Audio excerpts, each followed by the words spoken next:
The Nihility is one of the playable paths that one can use in Honkai Star Rail.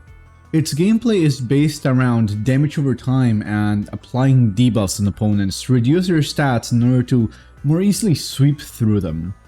I personally am a huge fan of this playstyle. I don't know why, but there is just something so satisfying and rewarding about making sure your opponent can't do anything at all as you delete them off existence in the game. Maybe this is one of the reasons why I always loved playing Leona and Nautilus in League of Legends, as they were crowd control machines that just made sure that the opponent couldn't move ever again, as well as playing characters that build Leandries and Demonic Embrace, which is essentially just damage over time. Yeah, I might be a bit of a bastard, I'm not gonna lie. Heck, I even enjoy playing Priest of all things in Hearthstone, so I know that people hate me. That being said though, I want to mention why I wanted to make this video honestly, and it is because for the longest time, I used to hear so many people say that Nihility had a problem, that it was all over the place, that it was too crowded with too many different little things that like weren't synergistic with one another, and that like the damage over time and debuff things were like counterintuitive because one of them focused on lowering stats while the other one was just DOT, and they were like, but none of these work together. And some of the examples that they used as fail characters, right, were Gwenaifen and Luca, which I don't want to say that they were bad, but they definitely needed more support. I'm not going to deny that. However, that doesn't mean that they were bad by any means. I have done amazing things with both Luca and Gwenaifen respectively, and I personally adore both of their playstyles. They genuinely are some of my best build characters, and I have a lot of fun like using them in all honesty. The other thing is that most people just would say, why should I run Nihility when I can just run Harmony? And to a certain extent, again, I do understand, because Harmony does prevail itself between rounds, while Nihility doesn't, since debuffs are attached to the opponent. Once the opponent dies, you essentially just lost all the progress that you made. That being said though, that doesn't mean that they're a bad path. Like, I want to do this video to bring up some points to the table and just hype up why this path brings me so much joy. And I've been enjoying this path so much ever since the release of the game. I've been adoring playing Pela, Welt, and Sampo, and then many of the other characters just ended up coming. It was absolutely wonderful. So yeah, for this video, I want to go over the path's design, separating it into our usual 3 categories that we will be exploring throughout many different topics. These ones being gameplay, flavor design, and impact. For more context on these categories, please feel free to check out my video on Honkai Star Rail's best designed character, where I go more in depth and give out detailed explanations on good and bad examples. However, in short, gameplay refers to anything related to the combat system of Star Rail. This would mean any kind of skill, ultimate, attack, passives. What do they do essentially, right? Flavor design is kind of the opposite. It doesn't relate to anything in the combat system itself, but it does to animations, voice lines, the way that they are, aesthetics, and it is the one that I am the most biased towards. Last but not least, we have impact, which is essentially anything related to a character's just impact in the story. This one's being whether it was to their own world, to the game as a whole, or even to another character, or if another character had an impact on the playable character we're talking about. With all that being said, let us see why the path of Nihility is perfectly designed. Wait, so before we begin, I do want to say that this video will be touching on a few topics regarding the 2.1 storyline as well as Acheron as a whole, so I do encourage you to finish the 2.1 storyline and then come back to this video if possible, I know it can be annoying. Just want to give the heads up so you don't get spoiled in anything relevant. And the storyline for 2.1 was absolutely wonderful. So yeah, just using this quick little segment to say spoiler warning, bye. Starting things off, I feel like it would be an absolute crime if we didn't begin by talking about IX. After all, the Aeons themselves are the most important thing regarding a path, as these are created when an Aeon is born. For this reason, Aeons are bound to their path. They're not allowed to stray away from it, but others who do follow it can do as they please. Meaning that even if IX wanted to cheer themselves up or even try to not be sad, they wouldn't be able to do so. They would be breaking their path otherwise.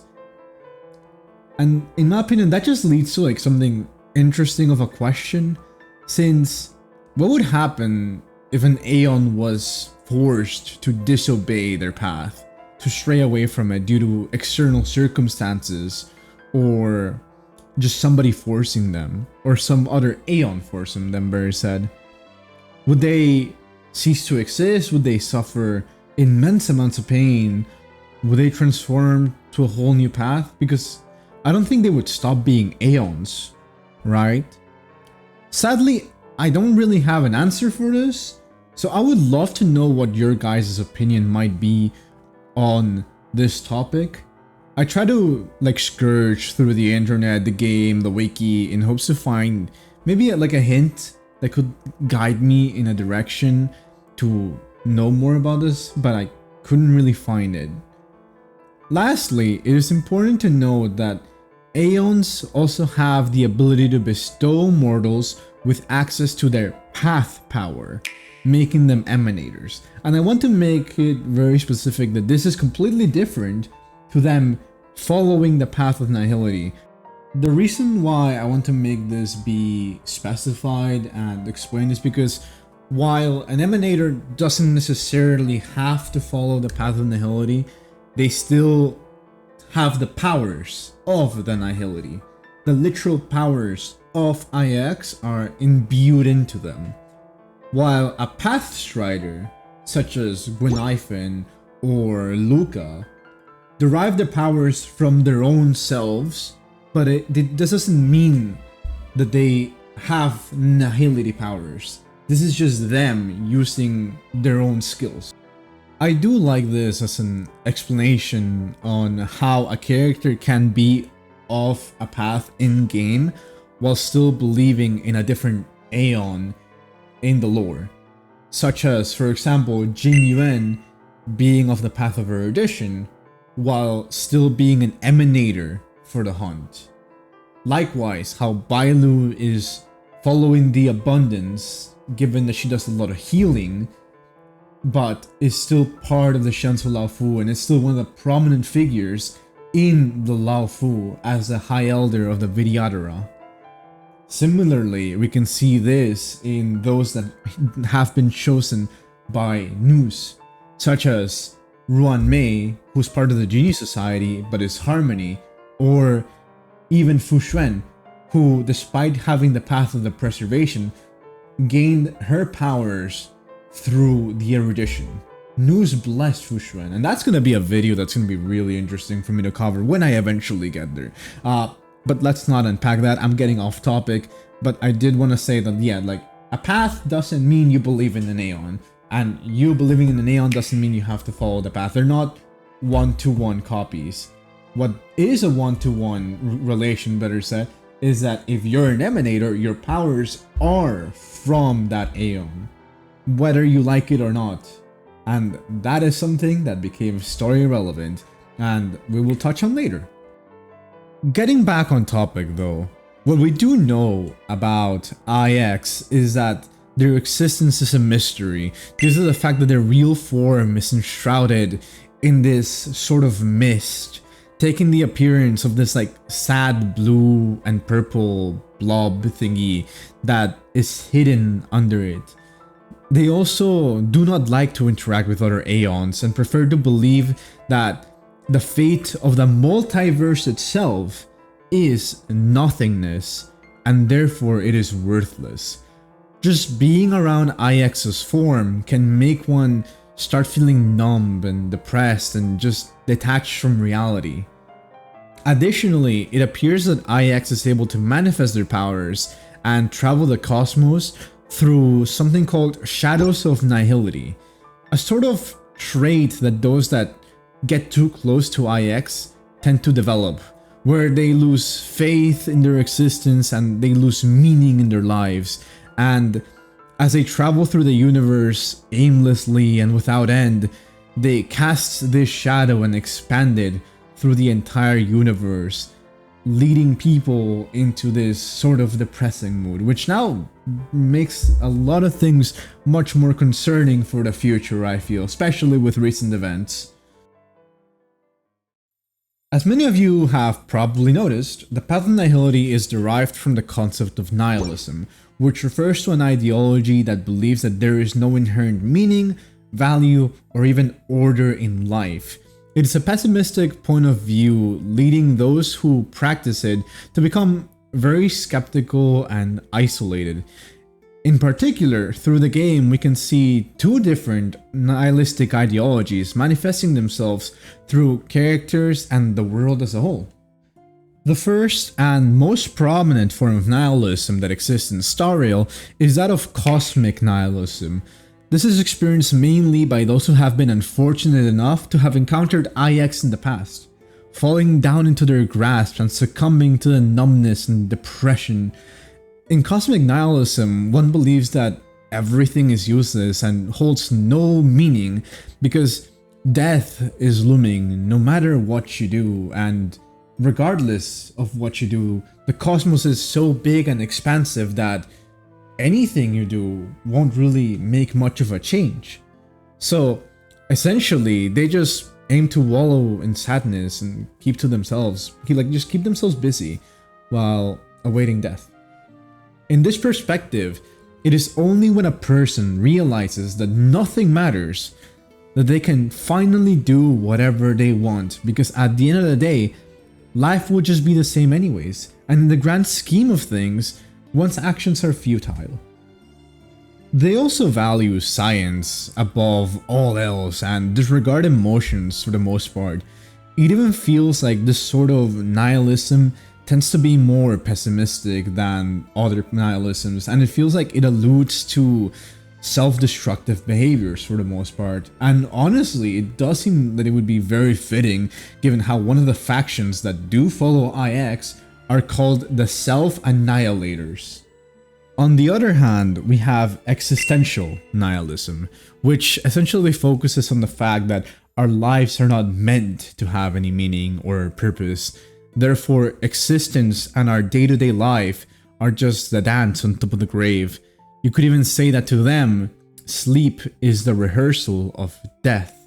And don't worry, I do plan to go more in depth on that topic later in the video.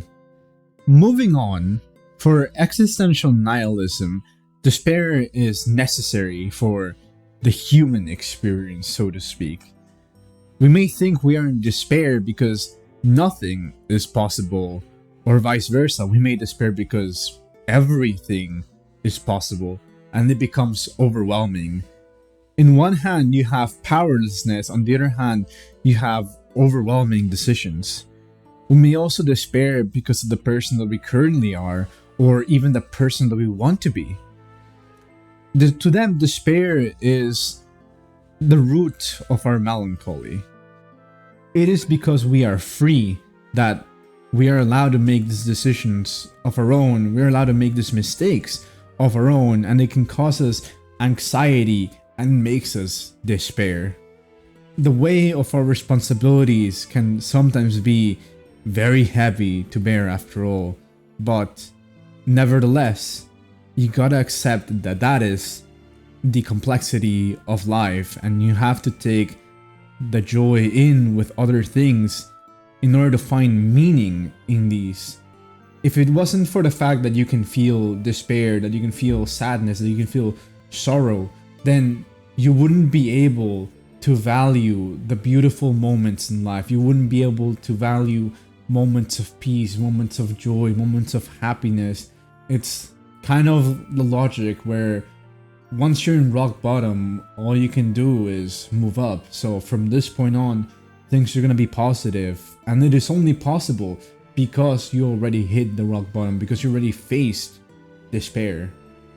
And I just thought that that was very interesting. I might have gotten a little bit of a tangent there, but genuinely, I've been adoring how they've been writing down many things in Star Rail.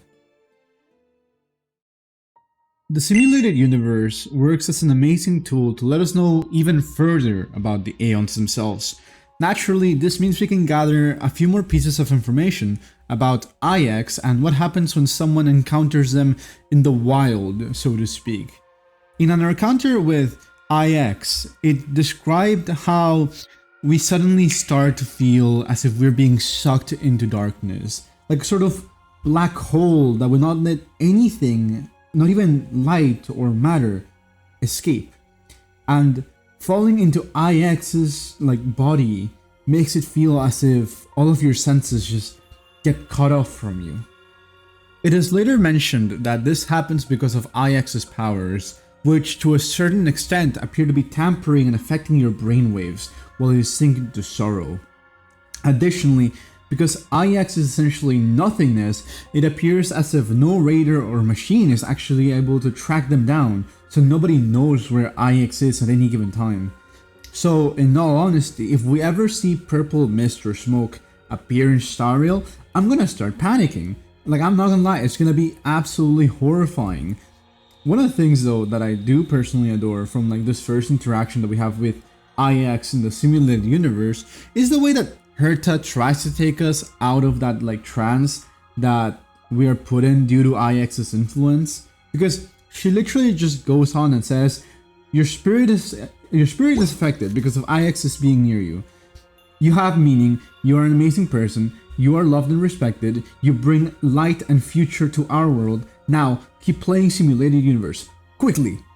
And somehow that just brings us back into our senses. And to be fair, while we know that it was because she really just cares that much about simulated universe as a whole and wants to have as much research of it as possible, at least she makes sure that that you will not die in the simulation, because by all intents and purposes, if you just perish in it, it's not like it's gonna affect you. It's not the real you, it's just you quote unquote playing a video game. But it still can affect your psyche, so therefore it is best that you aren't really exposed too long to IX just in general. In Storm Disaster, we can see this further when we have an audience with IX, where at the beginning of it, you start to feel sleepy and suddenly things start hitting you much harder, making you feel numb and drained of energy. Ruin May even tries to get Herta's attention to knock you back into your senses, but during that small window of time, you end up being consumed by IX's body. It even says, a strong wave of lethargy washes over you. The emptiness feels like the first morning after a breakup. You can no longer tell if everything in the past was an imagination or actual occurrences. That almond-scented bitterness is everywhere, and even the joy of gaming cannot overtake it. During this period of time, you hear Herta's words become muttered and distant, and she continues to warn you to try to stay away, but it is all in vain, and you eventually are consumed by the Nihility, ending your simulated universe run in Storm Disaster prematurely. Additionally, we have the devlogs, which I always found to be really interesting. They may not have that much information on Aeons, but it is still neat to get to learn about tiny little things from them, right? And the first one talks about how Terminus, Aha, Mythos, and Fully might be odd or mysterious, but IX stands out in these records to the fact that they're both odd and mysterious. But despite all this, the author is still unable to find any sort of enjoyment or desire to seek further into them. Their interest is just non-existent. To them, it's just too easy. IX is too easy to read. And that makes sense. After all, IX just wanders the world aimlessly without any hope or purpose. It literally does nothing other than just wander the world. So it's not that hard to know what it's doing because it's always doing the same thing. And in all honesty, even though the Aeon might just be very simplistic in like the whole grand scheme of things. It is still terrifying. They hold like immense power, and it can corrupt anybody, which does make it scary even if they don't do much, quote unquote. In the second devlog, we see a retelling of a story about the Nihility. In it, they speak about the Annihilation Gang. Yes, the group of people led by Ifrit the Flame, and how they try to assassinate IX. And I love the fact that this story bashes on them for being too scared to join the Anti-Matter Legion. Because yes, apparently all those cool designs are just a bunch of cowards. I'm not gonna lie, it made me less interested in them. Like, legitimately, I saw the trailer and I was so hyped for them, and then they just got deleted out of existence by Acheron and didn't reach Penacony. Now, I'm reading, you know, in the 2.1 story, not reading, but seeing the fact that Constance, one of the members, is talking to Black Swan, and I'm hyped again, because, like, you know, they're bringing them back. I'm so hyped for this. I'm so excited. Now I'm reading this, and again, I'd like keep seeing that they're cowards, that this group of people that, you know, maybe Constance wasn't a part of this expedition, because, by the way, spoilers, they disappeared. They still are part of the cowards group, and they ran away, so it gets further reinforced, and I'm just hoping that them as individuals are more interesting than what I'm reading, because I'm getting disappointed, that's all I'm saying. But back to the topic though, the main reason why the Annihilation Gang thought IX would just be simple and easy to slay is because the Aeon themselves sees no purpose in life or appears to hold any desires at all. And, you know, long story short, they made their attempt and this group was never heard of again. They just died. I'm not sure, we don't even know if they died, they just went missing. And the main thing to learn from this is that, you know, normally the story would just be dusted away and be like, oh well, like, you know, it happens, but, you know, that's always how it is with Nihility. But this scenario was a little bit interesting because, yes, that silly little Aeon of Elation decided to aid the gang, probably just for the sake of them thinking it was an absurd idea, and was like, hey, you know what, I'm gonna bless you, so go, have fun, try your best. And he was then just laughing at how idiots these groups were. Finally, before we wrap this up, I do want to say that one of the things that I personally do love about the Path of Nihility in Simulated Universe is how it applies debuffs in the form of DOTs. It's a sort of concept of weigh on top of people's emotions, and that they synergized really well with not only like the Path's own debuffs, but just the Path flavor as a whole. Because you get to apply debuffs such as confusion, suspicion, devoid, all these traits that are essentially concepts of nihilism, in doubt, skepticism, depression. And the more you stack them, the worse these debuffs get, the more it continues to just grow, and it makes it hard for enemies to bear. They become overwhelmed by all this, and the longer the time goes on, the worse it's gonna get. And it just blows my mind, because you do take them to rock bottom once you get them to 99 stacks, honestly. So again, just the flavor of this whole thing, beautiful. We have talked about IX for a very fair amount of time, and now I do want to move on to the characters that follow the path. And as we established before, even though a character might be a path strider for the Nihility, that doesn't mean that they have to believe in Nihility as their Aeon, nor that they have the powers of the Aeon themselves. This is only exclusive for the Emanators. However, I do find that parts of their ideology might be representative within these characters. And in all honesty, to start things out, I felt like it would be most appropriate to begin with two of the characters that would probably stand out the most as the odd ones out in terms of Nihility. These ones being both Gwynaifin and Luca. Starting off with Gwynaifin, some of you guys might have seen the text message that we received from her, where she speaks about how her home planet got destroyed by the Antimatter Legion. what they don't tell us in detail, that you have to go look for it, is how her home planet got deleted and all the repercussions that happen within that scenario. Because apparently she had many siblings, three of which, if I recall correctly from the story, got absolutely just written off existence. And on top of that, she grew up with her father taking care of her a lot. He would do anything for his daughter. He would always cheer her up, and he even thought that Guinaifen shouldn't have to bear like terms of politics and things like that because she was like one of the youngest daughters. So he was very protective of her. And what happened? There were a lot of problems within the planet itself. The father got accused of being like someone that was puppeting the king.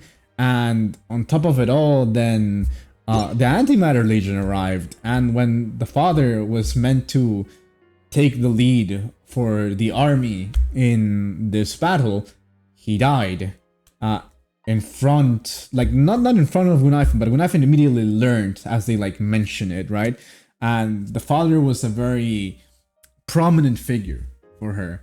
So then she had to flee with some of her siblings and landed in an IPC mining facility, which then led them to become space pirates that eventually got captured by the Laofu. And at that point, she was just craving death. Like legitimately, they were saying, oh, you know, like the Laofu are kind people. They're just gonna send us off in a very graceful manner. But instead, they got spared. Her whole family got spared. They got a pardon. They understood that, like, you know, their situation was awful. And that is how she wound up in the Laofu. And legitimately, she's making the best out of the situation. And it is insane how, like, such a sad, tragic story can be behind, like, this very cheerful character. Like, it genuinely blew my mind. But it's essentially one of those moments where, like, her whole life just got destroyed. So, like, she might as well live her best life in the current area where she's with good people. She has, like, a nice place to be at. And I do feel like it encompasses positive sides of some nihilistic mentalities. Likewise, this is also how I see Luca. In Luca's case, we see this mostly through his companion mission, in which we, alongside Sila, travel with him around Jarilo 6 in order to help him improve and train. And one of his last things in his list for training is to fight Mr. Zverog, which honestly already sounds absolutely wild, especially because they had just re-established like friendly connections with the underworld in that area with the Vagrants. So it was essentially mind-blowing at first. However, at that point, you know, Mr. Zverog obviously destroys the hell out of Luca because he's much more powerful. And even then, he was restraining himself, right? That being said, though, it is interesting how even through thick and thin, even though Luca was like falling down and was completely outmatched, he kept on trying to smash himself against the wall that was Mr. Zverog, refusing to give up no matter what. And the thing is, we later learn in the story that he keeps a drawing of a little child called Margie, who lives in Moltamerville town. That was a mouthful to say, but they're essentially a fan of his, and they want to essentially grow up to be like him, to be someone that can overcome anything and everything. And to a certain extent, that was Luca trying to fulfill this little kid's wishes, to be that idol that she looks up to. To him, his life was worth risking in order to keep the image of someone that others can, you know, like, not necessarily idolize, but like can look up for support. That's like better said what I was trying to say. Especially because in that moment, you hear how, you know, she says, oh, I'm gonna be like you, but first I'm gonna beat this illness. Before I can beat other enemies up and, like, you know, face on these challenges, I'm gonna beat this sickness and I'm gonna get better. And to Luca, that was more important than he himself. And that moment of, again, self-destructiveness and recklessness for his own life, I feel like does kind of establishes itself in regards to nihilism. The next character that I want to be talking about has got to be Sampo. And the main reason is because he still is a little bit of an enigma, if all things considered. Like, we don't really know too much about him, and more often than not, when people, even from the masked fools, ask him questions, he just refuses to elaborate. As far as we know, there's a memory bubble that we can encounter in where like the Pancration ring was, where we did the whole Ethereum Wars. That reveals to us before, the whole thing in Penacony, that Sampo was a masked fool and that he knows Giovanni personally. The reason why this is important is because in this memory, Giovanni asks him, like, what is his elation? Like, what does he see as, like, fun of it all? And he says that most people, especially, using a wording to highlight Sparkle, wouldn't understand his perspective on the elation, and that it would be too bothersome, and at some point it might just cause trouble. Which is quite interesting, especially because one of the phrases that in the future he says to Sparkle when he is requesting to get his mask back, is that he can still play from the sidelines. He doesn't have to be a main character. He might be arriving late, but he still can help from the back. And that's literally what he did throughout the entire story of Guerrilla 6. At every single point that we needed him, he appeared when we needed him most, and if we weren't seeing him, he was still doing some shady things on the back, helping and supporting us. So I personally just adore the little concept of Sampo, and it feels like he's getting some sort of like savior complex. I'm not sure why, but just the fact that he's like willing to go out of his way, get his mask back, work with Sparkle of all characters that he genuinely despises, it seems, like, in order to try to help the people of Guerrilla 6, blows my mind. Because I don't think when Sparkle said that, like, a catastrophe is arriving to Guerrilla 6 refers to a catastrophe Sampo's gonna bring. It's more like Sampo wants to help against this catastrophe, which is gonna be interesting when it gets revealed, at least in Guerrilla 6, that Sampo is part of the Masked Fools. And on top of that, kind of just a quick little theory that I'm just going to plug in here, is the fact that apparently the weapon from Sila Volere, the one from Honkai Impact, apparently it's called Path to Acheron. And this Sila and this Acheron, well, there's no other Acheron, and Acheron have been compared to look very similar. So I do wonder if there might be some sort of correlation there. I don't think so, but just food for thought. That is something that I saw on Reddit, and it just blew my mind. So yeah, quick little detail that I wanted to add into this.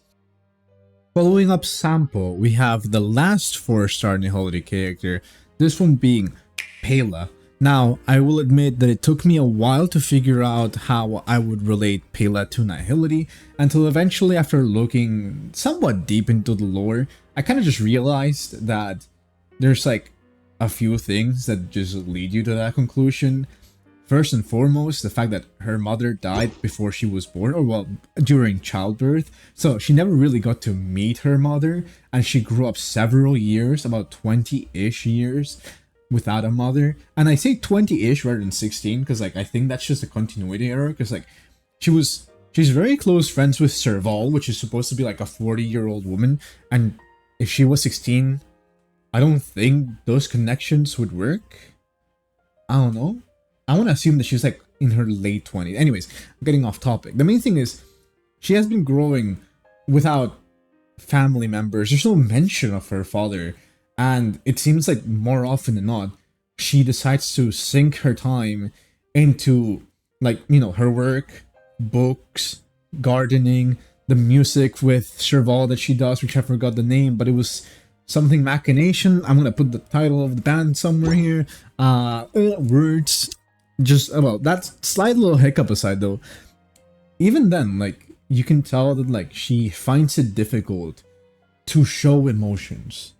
Like, legitimately speaking, there's even like a voice line from Bronya saying that she can tell that, you know, Pela doesn't want to show happiness. She refuses to show happiness. And whenever she gets praised for her work, she tries very hard to not, like, display it. And she can tell because Bronya has done that as well in the past. So it is interesting how Pela will decide to sing herself into, technically speaking, like, other fictional, like, whatchamacallit, just, you know, because she's addicted to the books. We even get like a message of her while she's drunk, I'm pretty sure. And this kind of just shows us that there is a somewhat depressing side to Pela that she might not want to show, but on the bright side, we know that she has Japard, Lynx, and Serval to help her out. So I just love the fact that the Serval family is there to, not Serval family, the Landau family is there to keep her company, and just, it's just wholesome. I just adore the connection that all four characters have. It makes me happy. The next set of characters I have chosen to bundle up together because I feel like they have very similar reasons as to how their nihilism is essentially being displayed through some traits that they all share. And surprisingly, it is Kafka, Silverwolf, and Weld. And the main reason why I want to mention these is in particular because all three of them, in one way, shape, or form, abandoned their previous life in order to pursue something new, something better, and it was out of their own decisions. Kafka chose to abandon her home planet in order to become a Stellaron hunter so that she can finally learn what fear is. She is incapable of knowing what that is, but she wants to know in order to value her own life. In the case of Silverwolf, they had gotten bored with the mundanity of things and just wanted a new experience. They wanted to leave Punk Lord. And they even mentioned how if any other faction had reached out to her, she would have just taken the opportunity. She would have just chosen to begin a new life no matter where, because she wanted to just experience something new. She didn't want to be trapped, so to speak, in Punk Lord, and she got it. She's now with the Stellaron Hunters. She's having the time of her life, and genuinely speaking, it's absolutely wonderful how much she is thriving, even though she's a criminal, but she's thriving. And last but not least, we do have Welt, who literally left to a whole new world, and to a certain extent, he still misses things from the past, and you do have to admit that he might be missing certain people from his previous life. I am not very familiar with the lore of Honkai Impact 3. That is something that I still need to do in much more detail, but I know that he knew another person called Welt Joyce, which is where he got his name, and I think he had a child.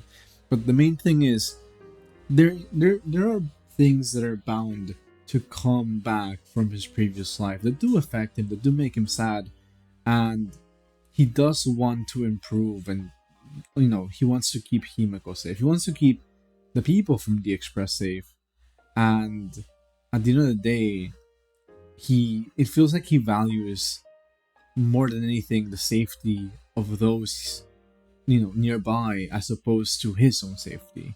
I feel like you can do whatever you want to him, but if you dare do anything that might hurt anybody else, he's gonna beat that ever-living hell out of you with his cane that apparently is his sword to the power. Again, I am not very familiar, but just real quick, if any of you guys have any YouTuber, content creator that is specializing on lore of Honkai Impact 3, please let me know the name, because I would love to be able to learn more about these. I have downloaded Honkai Impact 3. I have not started it yet, but I have had it downloaded because I do want to learn more in order to properly cover characters such as Himeko, Weld, Acheron, and so many more in the future. But yeah, with that being said, I'm just gonna continue on. Coming in second to last of the characters that I'm going to be mentioning for Nihility comes Black Swan. And genuinely speaking, it took me so long to figure out what would be like the trait that would link Black Swan to nihilism and nihility. I genuinely, like, I was like thinking about her character design, the way that she is, the way she talks, and finally I ended up landing on somewhat of a point. And it is that she does feel like she's very emotionless. Like, she talks in a very calm demeanor, but she never really shows much of how she feels. I feel like the only moment where we saw that was when she saw genuine fear in that teaser trailer with the dance with Acheron. But on top of it all, to add further into this, I guess, theory of sorts, it's the fact that Black Swan's character story 4 reveals a few more things about the character, mainly the fact that we get to see 4 different memories that are related to Black Swan. These ones being a sorrowful memory, which focuses on a period of her past where she does feel like she had a hardship and was filled with a lingering sadness. A joyous memory, which can hardly be called true happiness. A regrettable memory, which shows fleeting happiness in a memory, and a vague memory, which is very faint, chaotic, and disorienting. And at the end of the day, it makes it so that all these memories that apparently she has been able to store, or just in general that are the most prominent to her character, hence why they're part of her character story, just end up being sad. Even again, the joyous one says how it cannot really be called true happiness. So deep down, she is sad. Also, I know that this has nothing to do with Stariel, but personally, and one of the things that just come immediately into my mind that does kind of link it to Nihility is that Acheron just reminds me of Persona 3 Reload. Blue collars, just tarot cards, depression. No, I adore Persona 3 Reload, so I'm gonna add that. Again, I'm very biased, and it is something very, very subjective to me, but that also just gives her bonus points for me to just be enjoying her on the fact that she's part of the Nihility. Anyways, the last character though is Acheron. As an emanator of Nihility, Acheron gains her powers through IX. These powers have been given to her, and no matter what she does, she is bound to them. And this does lead to some interesting concepts, because as far as I am aware, Acheron is meant to be a self-annihilator. This means that she had an encounter with IX, and this definitely hit her and scarred her psyche. She ended up becoming someone that is more nihilistic, more pessimistic, and even to a certain extent, you could say that she even looks as if she's very lost in thought. She would get lost all over the world and just overall cannot really read the room. I'm not entirely sure if, a part of me wants to believe that it is an act, but another part of me is like, it's happening so often that I can't really say for sure that I think that it is entirely true. Like, for example, when we were in the room with Aventurine at the very beginning of the game, she did seem genuinely lost. She didn't say that, she was also trying to help us, but at the same time, she does appear to get lost very often. Whether it be that we encounter them on Golden Hour, at the Reverie Dreamscape, in the regular hotel, it feels like it happens too often, and it might be related to the fact that she has had this encounter with IX, and this has affected her in one way, shape, or form, completely changing her mentality and the way that she feels about everything. But again, I have no idea. That might just be a theory, and I probably didn't elaborate it that well. It's a little bit finicky, but essentially, Acheron is just literal Nihility walking all over the place because she has been blessed by Nihility, or I guess cursed by Nihility, depending on how you want to see it. The next topic I want to talk about, though, since we already went over characters, is about the factions that follow the Nihility. And I personally found this to be really, really interesting, because apparently there are 3 different followers of the Nihility in the Self-Annihilators, Doctors of Chaos, and Device IX, which is all really weird, convoluted, and interesting, but nonetheless, it genuinely gives more world building to Stariel that it makes me very intrigued, interested, and I do want to know further of the involvement of all of these characters and how they're gonna be portrayed once they actually arrive in the story. Because for the longest time we got hyped with the IPC and we're getting to see more currently, so now when we finally reach these topics, I cannot wait, and I'm gonna be so like overjoyed because all of this has just been mind-blowing in my opinion. Starting things off, we have the Doctors of Chaos, a name so cool that I thought they were gonna be, you know, like part of the elation. I'm not gonna lie, because chaos is just madness. But no, apparently Doctors of Chaos are people who have encountered the Nihility, and while, you know, they got depressed and they got like hit with all these waves of emotions, they were able to overcome them. They were able to see past this whole moment of depression, and now their duty is to essentially combat the Nihility, which is interesting because they are considered followers of it.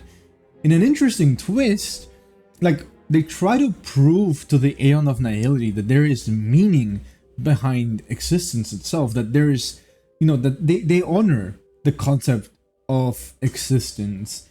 And they have like wild technology, in all honesty, because apparently those sealing wax seals that we get while we do the runs in simulated universe, those ones that, you know, give you a blessing of the path and make it more likely that you will encounter that path, it was created by them in order to remove the Nihility from some people. To essentially have, if they find someone that became depressed because of the Nihility, they can sway them to a specific path, meaning that these could be essentially artificially implanted on people, which, looking at it, sounds wild.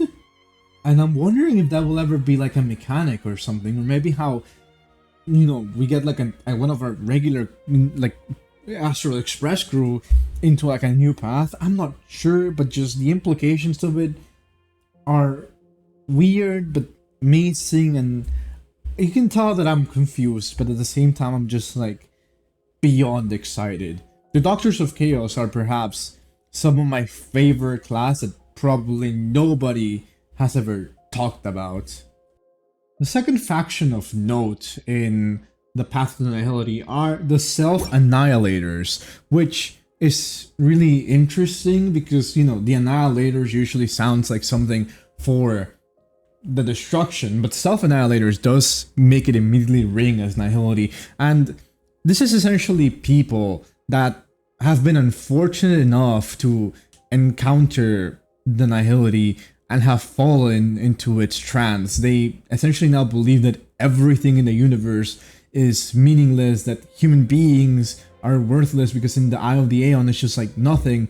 And in all honesty, if Aeons are truly above all beings, then why would they even care about the emotions of mortals? Why would they even care about how mortals are feeling?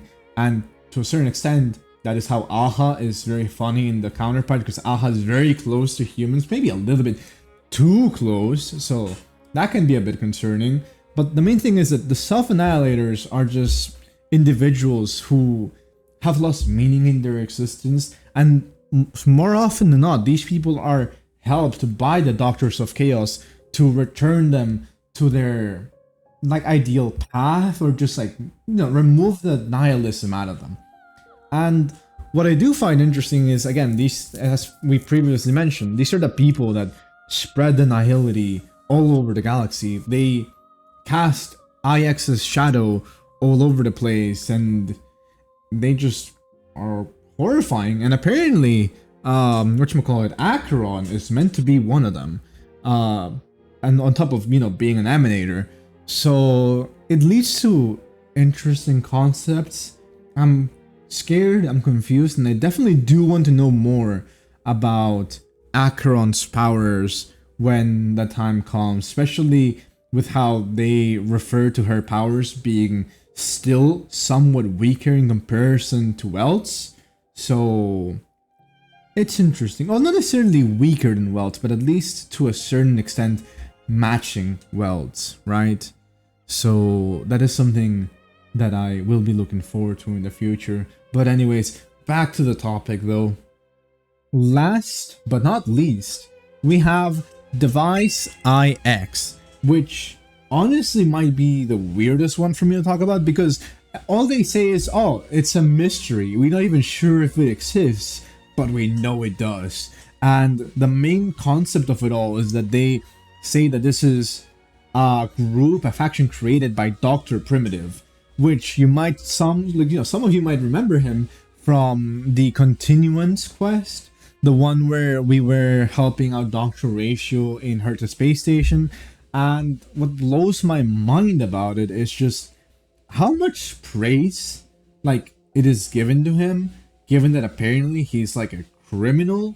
Like, this Dr. Primitive individual has gravitational powers, which is resembling that of the Aeon of Nihility, which kind of makes me confused and concerned that he might be an emanator.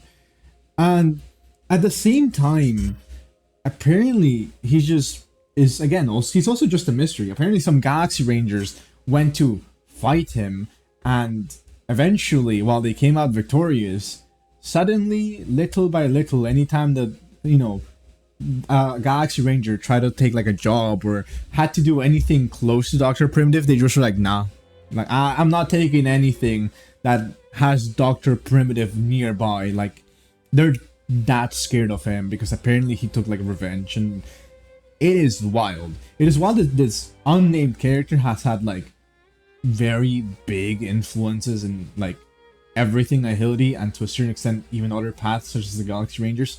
So it'll be cool to see. And he's like the number 64 of the Genius Society, meaning he is a crafty individual, all things considered.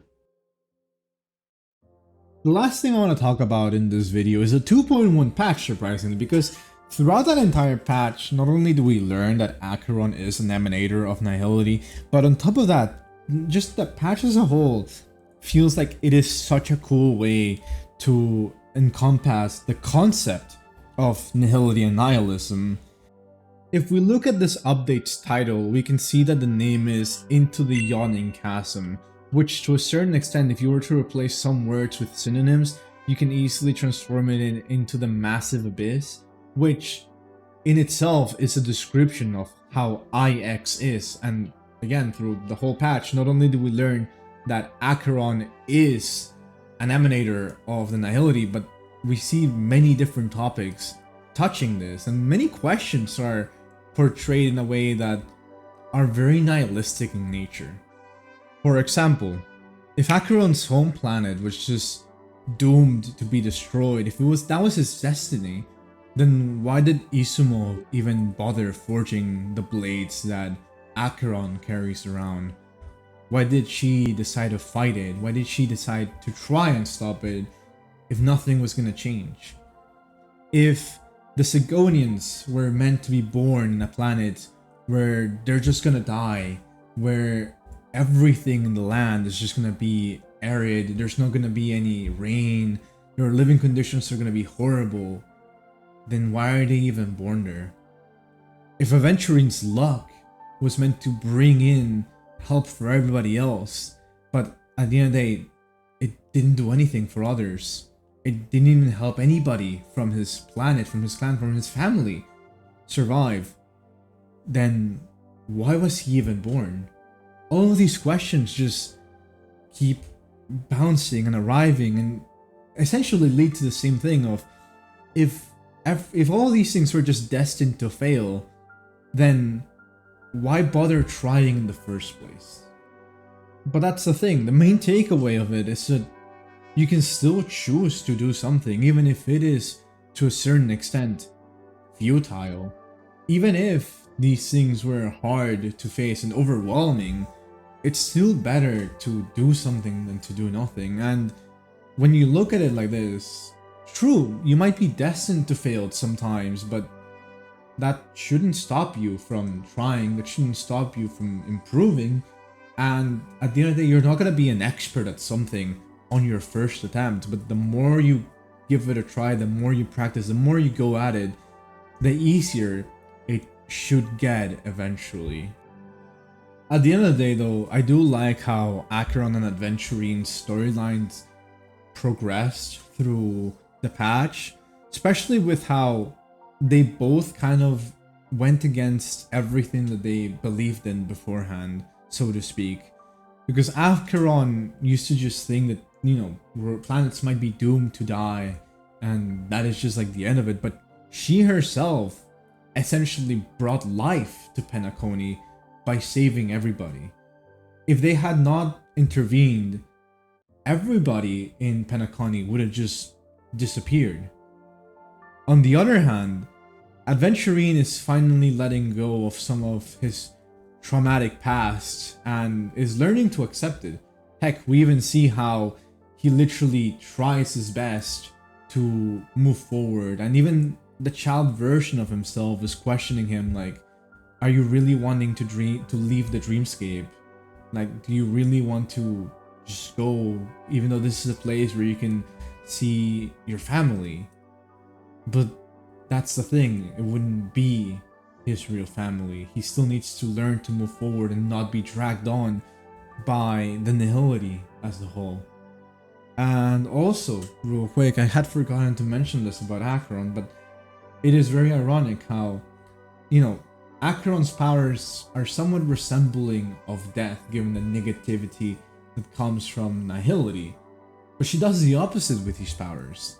And she's able to, again, not necessarily create life, but at least preserve it, which is really cool in my opinion.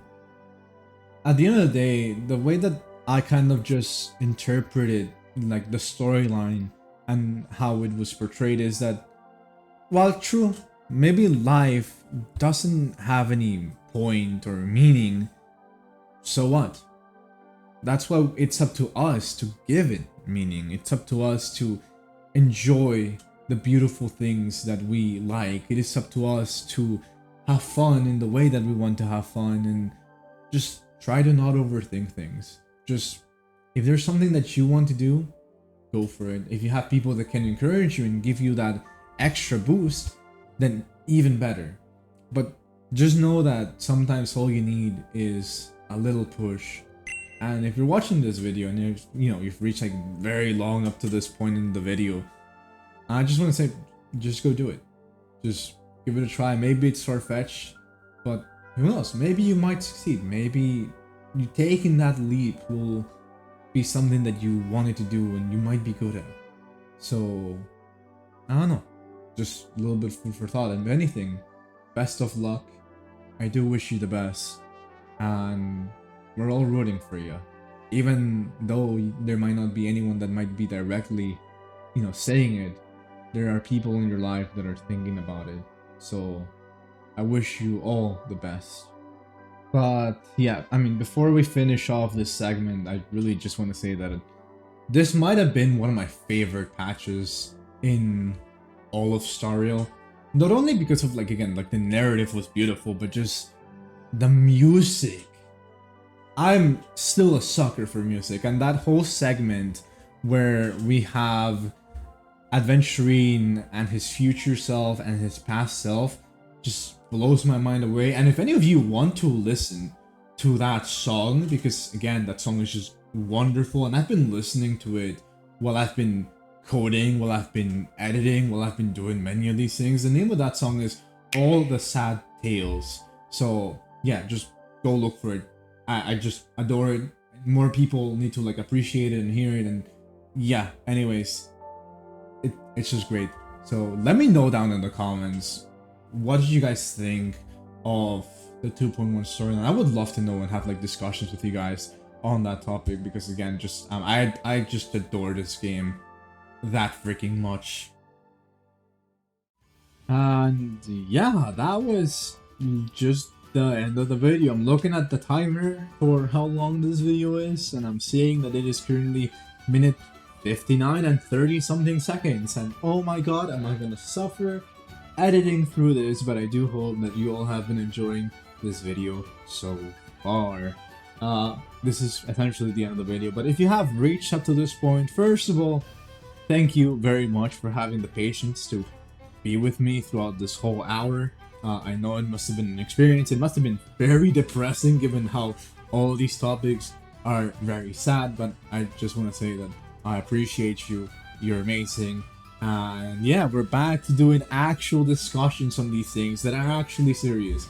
I know I took essentially like a week off last time, but God, I adore making these videos. Also, I just want to say real quick, thank you very much to each and every single one of you guys, because it blows my mind that we have been able to reach over 1,500 subscribers. Like, genuinely, I never would have just imagined that the number would have grown like to like this length and this extent, like boom.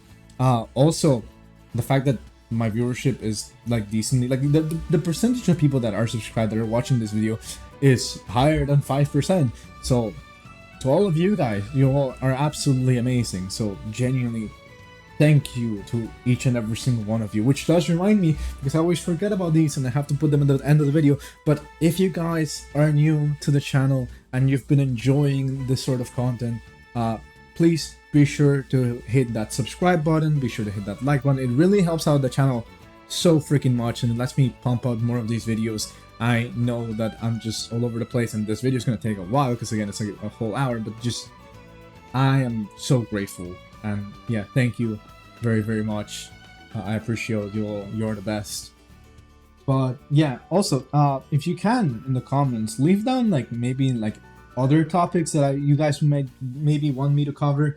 I've been going over characters, I've gone over bosses, and I want to touch even on like more subjects such as like, you know, like now we did the paths.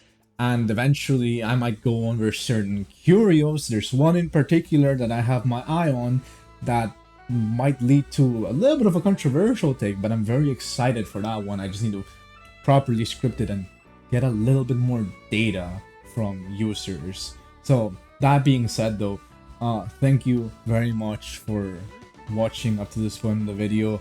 I hope you'll have a great morning, afternoon, night, whatever time zone applies to you at the moment that you're watching this video. And thank you so much for watching. Bye.